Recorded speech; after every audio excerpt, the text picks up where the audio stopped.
In this tutorial, I'm going to show you some tips and techniques for using pattern brushes. Pattern brushes are great for adding interest and detail to your illustrations, and there's a few tips and tricks that can really help you make the most of them. And I'm going to go through a couple with this illustration. So let's first learn how to add a pattern to the chair.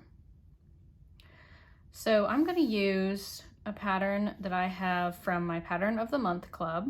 You can get this pattern for free. I'll put a link in the description for how to sign up for the Pattern of the Month Club. And I'm going to use the second Pattern of the Month brush. It's these sort of X's that I think will look good on a mid-century modern chair design. So the first thing I want to do is I want to duplicate this pattern because I want to make some changes to it and I don't want to overwrite my original.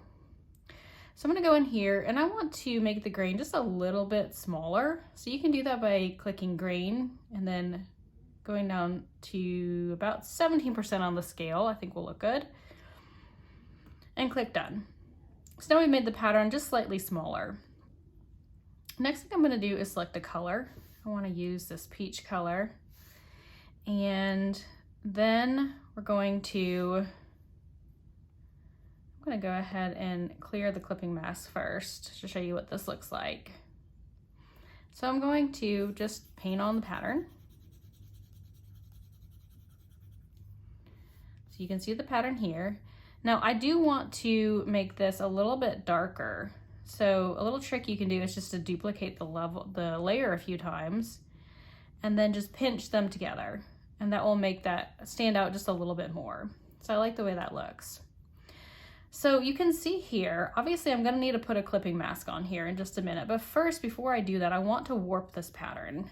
This illustration has some perspective to it, and we want to warp the pattern to have a similar perspective as the rest of the illustration so that it looks a little more seamless within this chair and it looks like it actually belongs on the fabric of the chair.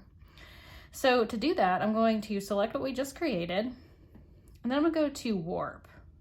And you see this gives you some nodes, so then kind of play around and move this pattern around, which is great.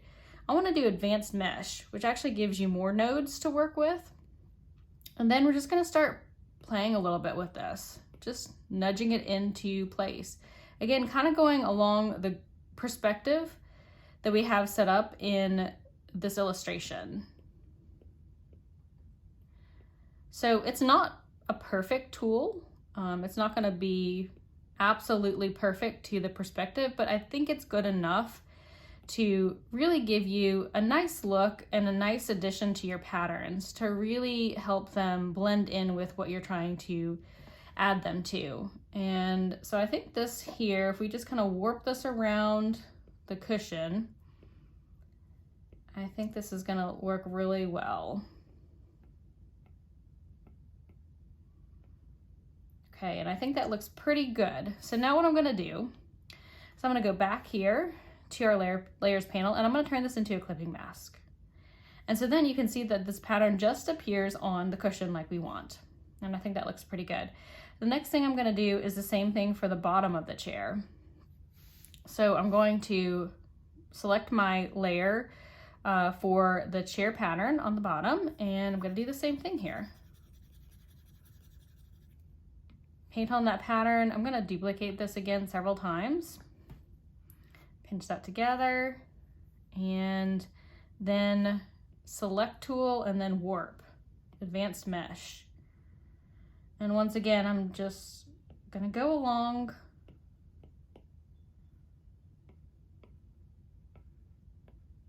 to kind of align a little better with